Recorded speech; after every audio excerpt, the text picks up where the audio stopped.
Majjhima Nikaya. Middle-length discourses. Translated by Bhikkhu Bodhi. Suttacentral.net and suttas.com. MN 98 Vasettha Sutta. To Vasettha. Thus have I heard. On one occasion the Blessed One was living at Icchanakala, in the wood near Icchanakala. Now on that occasion a number of well-known, well-to-do brahmins were staying at Icchanakala. That is, the Brahmin Kanki, the Brahmin Terukha, the Brahmin Pakharasati, the Brahmin Janasoni, the Brahmin Todiya, and other well-known, well-to-do brahmins. Then, while the Brahmin students Vasettha and Bharadvaja were walking and wandering for exercise, this discussion arose between them: how is one a Brahmin? The Brahmin student Bharadvaja said, when one is well born on both sides, of pure maternal and paternal descent 7 generations back, unassailable and impeccable in respect of birth, then one is a Brahmin. The Brahmin student Vasettha said, when one is virtuous and fulfills the observances, then one is a Brahmin. But the Brahmin student Bharadvaja could not convince the Brahmin student Vasettha, nor could the Brahmin student Vasettha convince the Brahmin student Bharadvaja. Then the Brahmin student Vasettha addressed the Brahmin student Bharadvaja: Sir, the recluse Gautama, the son of the Sakyans who went forth from a Sakyan clan, is living at Icchanakala, in the wood near Icchanakala. Now a good report of Master Gautama has been spread to this effect that Blessed One is accomplished, fully enlightened, perfect in true knowledge and conduct, sublime, knower of worlds, incomparable leader of persons to be tamed, teacher of gods and humans, enlightened, blessed. Come, Bharadvaja, let us go to the recluse Gautama and ask him about this matter. As he answers, so we will remember it.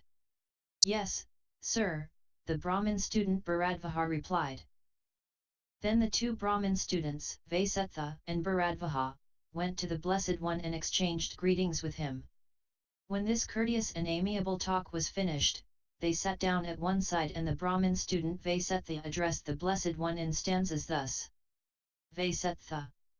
We are both acknowledged to possess the knowledge we claim of the triple Veda.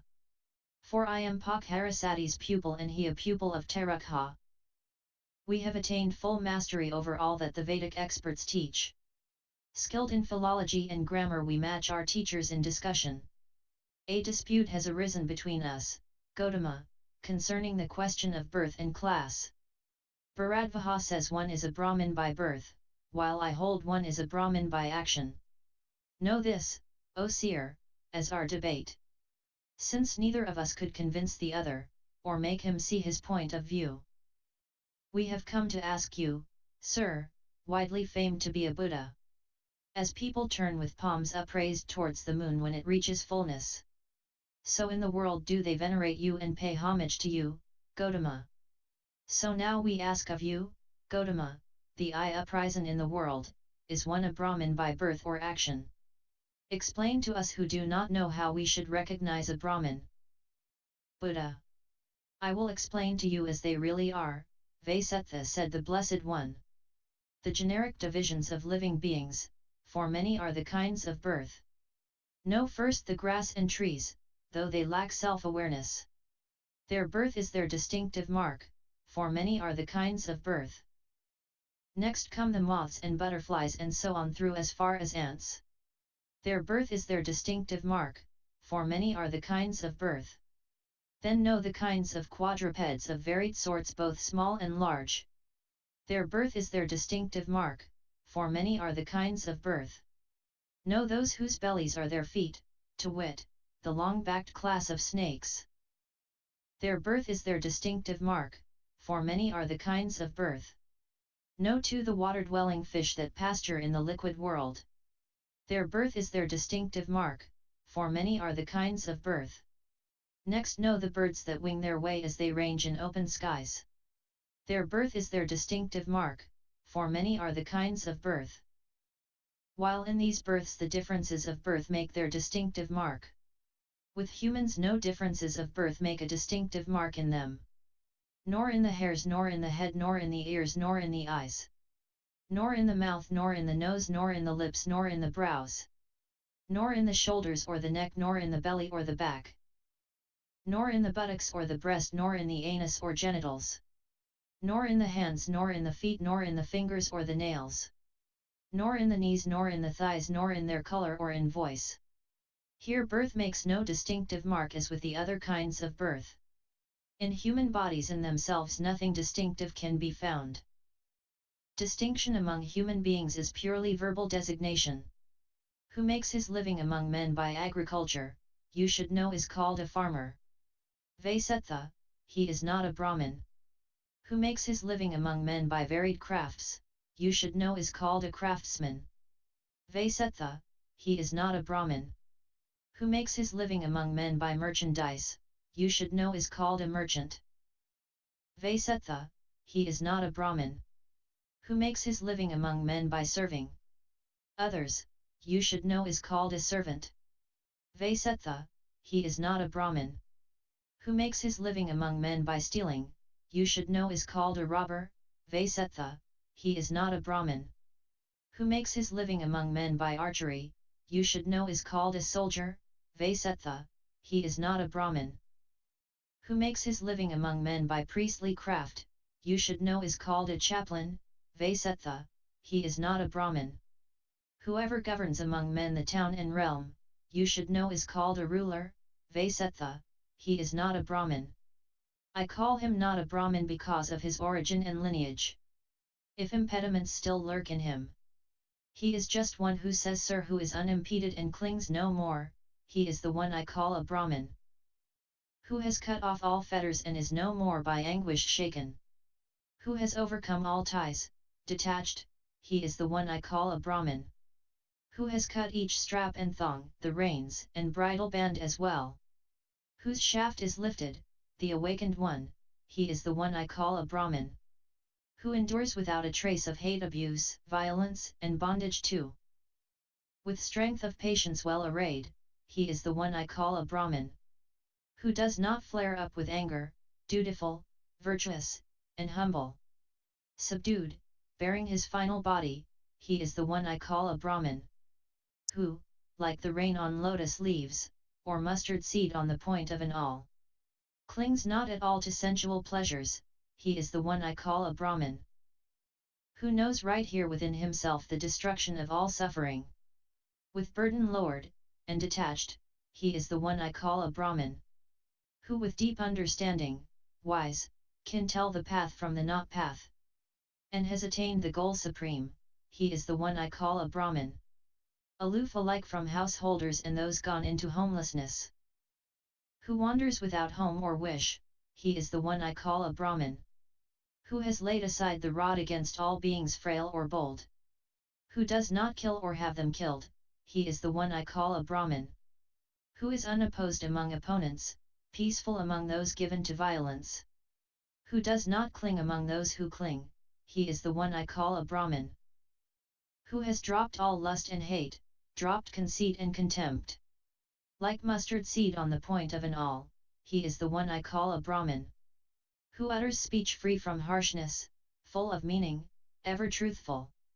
Which does not damage anyone, he is the one I call a brahmin. Who in the world will never take what is not given, long or short. Small or big or fair or foul, he is the one I call a brahmin. Who has no more inner yearnings regarding this world and the next. Who lives unyearning and detached, he is the one I call a brahmin. Who has no more indulgences, no more perplexity, since he knows, through having reached the deathless sphere, he is the one I call a brahmin.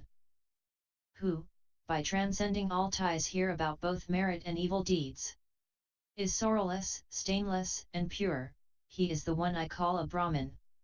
Who, pure as the spotless moon, is clear and limpid, and in whom delight and being have been destroyed, he is the one I call a brahmin. Who has passed beyond the swamp, the mire, samsara, all delusion.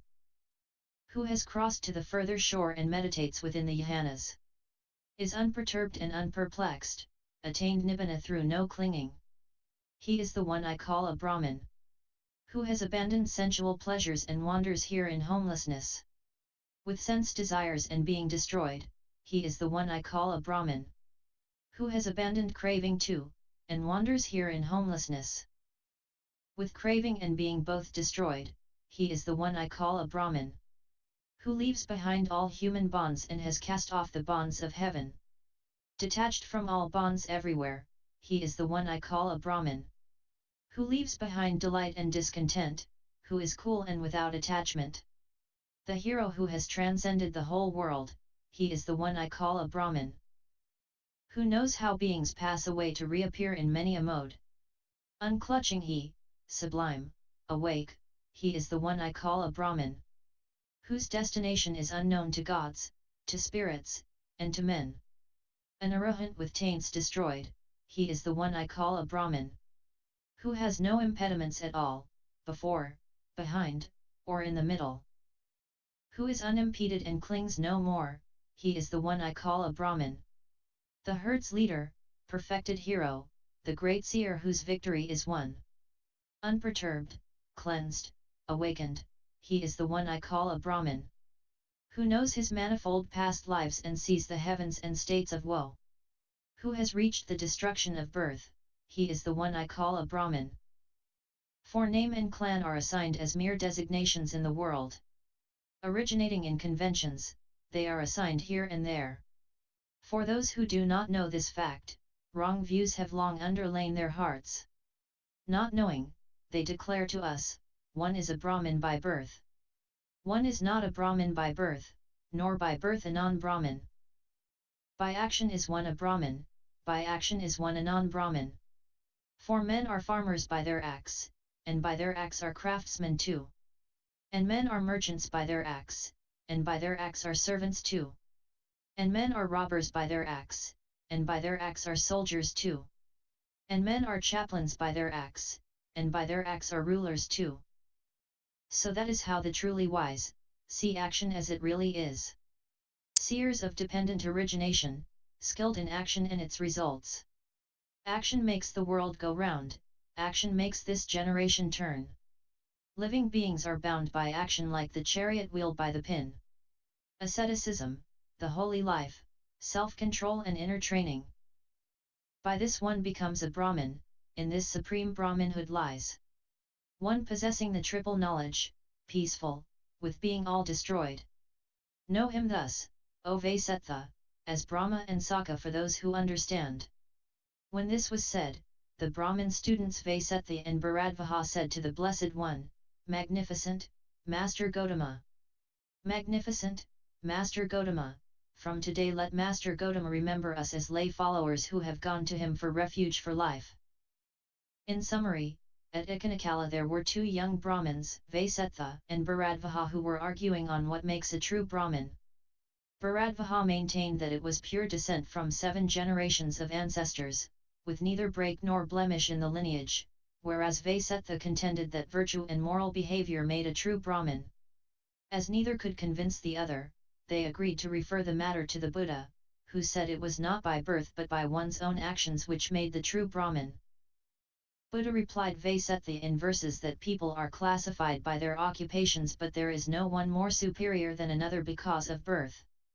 A true Brahmin is one who is virtuous, abandoned cravings, destroyed all taints, practiced the noble eightfold path. References